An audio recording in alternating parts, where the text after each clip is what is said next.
दोस्तों नमस्कार। पीके Dinesh educational channel में आपका बहुत बहुत स्वागत है। यूपीडीएलएड 2019 21 बैच के तृतीय सेमेस्टर के संस्कृत विषय के लघु उत्तरीय प्रश्नों की आज हम तीसरी सीरीज लेकर के आए हैं। तो सबसे पहले हमारे channel PK Dinesh educational channel को सब्सक्राइब कर लें, बेल आइकन का घंटी जरूर दबा लें। तो आज का पहला प्रश्न है, समास का क्या अर्थ है? समास विग्रह को समझाइए। या द्वंद्व समास किसे कहते हैं, इसके कितने भेद होते हैं? या द्विगु समास किसे कहते हैं, सोदाहरण समझाइए।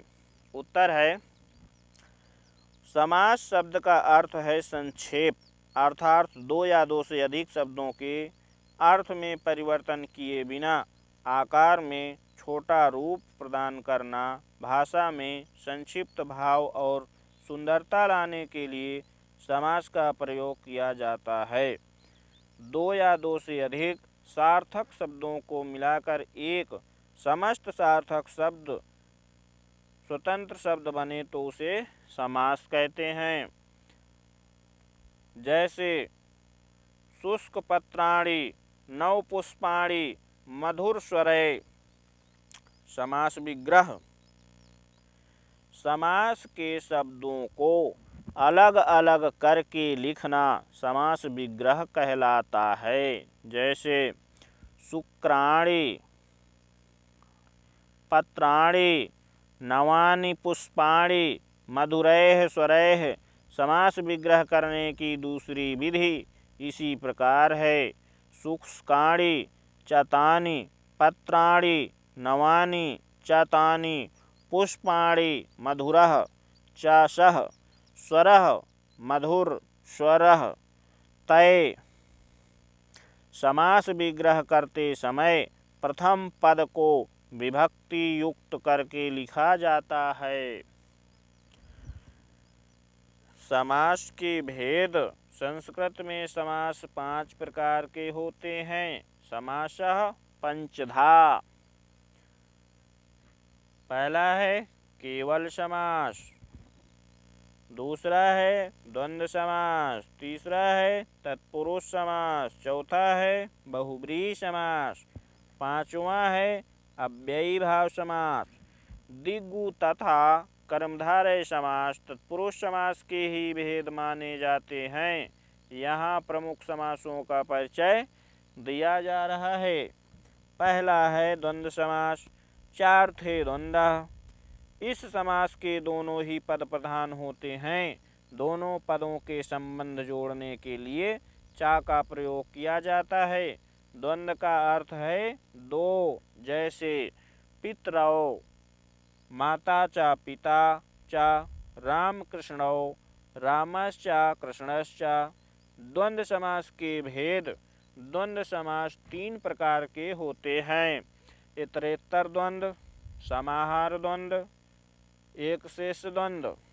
दूसरा है द्विगु समास, संख्या पूर्वो द्विगुः, जिसका पहला पद संख्यावाचक तथा दूसरा पद संज्ञा होता है, उसे द्विगु समास कहते हैं। इस समास का प्रयोग समूह अर्थ में होता है। जैसे त्रयाणाम, लोकानां समाहारः, त्रिलोकी, दशानाम् आननं समाहारः, दशाननं, पंचानां घटानां समाहारः, पंचवटी, त्रयाणां भुवनानां समाहारः, त्रिभुवनम्।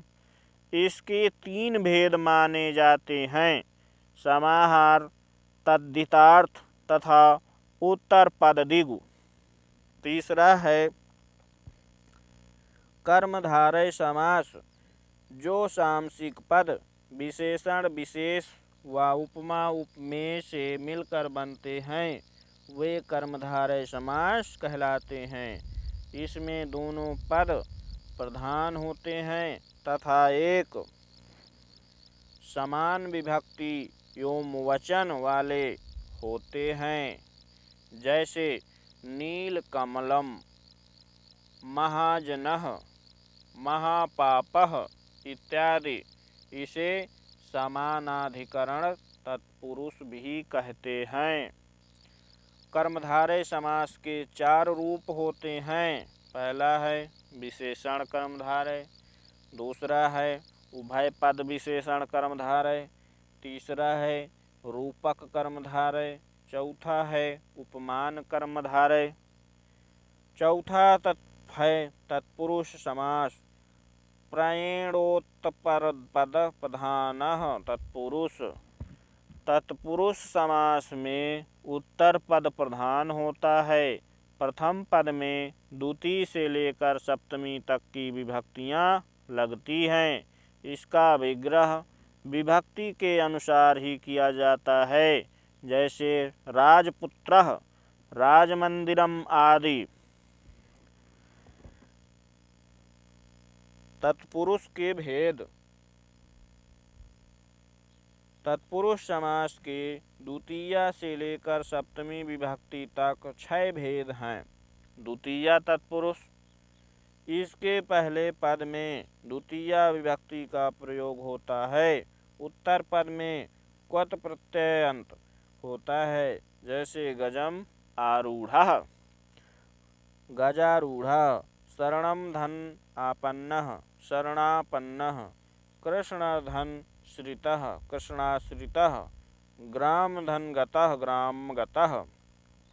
तृतीया तत्पुरुष, इसके पहले पद में तृतीया विभक्ति का प्रयोग होता है, जैसे धनेन हीनाः, धनहीनाः, मासेन पूर्वः, मासे पूर्वः, आचरेण कुशलः, आचरण कुशल, हरिणा त्रातः, हरित्रातः। नोट इसी प्रकार अन्य भेद समझने चाहिए। पांचवा है बहुव्रीहि समास। इसमें दोनों पद प्रधान होते हैं तथा दोनों पद किसी तीसरे पद की विशेषता बताते हैं, जैसे दशाननः। भेद बहुव्रीहि समास के मुख्य 2 भेद होते हैं, समानाधिकरण एवं व्याधिकरण। छठवां है अव्ययी भाव समास। प्रायेण पूर्व पद प्रधानः अव्ययी भावः। इसमें पहला पद अव्यय उपसर्ग होता है और यही प्रधान होता है। दूसरा पद संज्ञा शब्द होता है। इसका विग्रह उस अव्यय या उपसर्ग के अर्थ के अनुसार किया जाता है।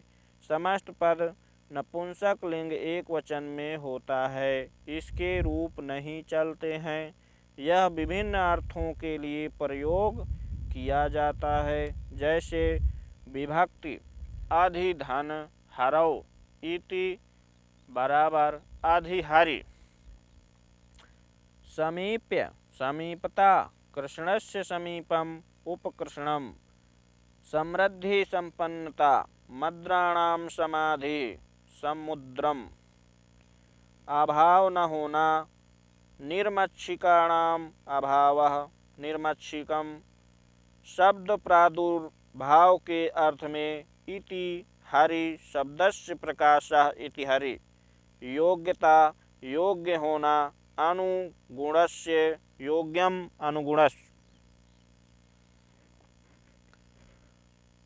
दोस्तों, इसी प्रकार के वीडियो की नोटिफिकेशन पाने के लिए हमारे channel PK Dinesh educational channel को सब्सक्राइब जरूर करें। धन्यवाद।